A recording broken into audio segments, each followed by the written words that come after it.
আজকে কিসের জন্য এসছো? আমি মিছিলে আসছি। কিসের জন্য, কি দাবিতে?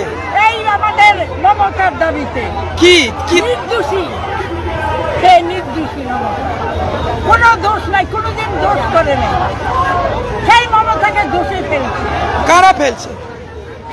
তিলোত্তমার বলো, তিলোত্তমার হ্যাঁ, আর্থিকর কাণ্ডের জন্য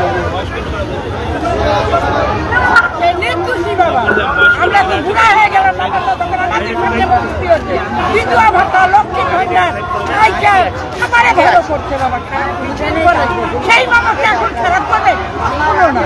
আমরা তো বুড়া, শিলিগুড়ি বাজারে বুড়া হয়ে গেলাম, সেটা কোনোদিন হতে পারে? আমরা মানবো না বাবা, মানবো না। অন্যায়কে কে করছে অন্যায়?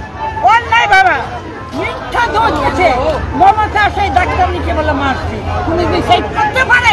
ডাক্তার নিচে কত মানুষের ভালো করছে, তাকে কোনোদিন মমতা মুখ্যমন্ত্রী একটা হয়েছে অন্যায় করতে পারে? এত বড় কখনো করতে পারে না।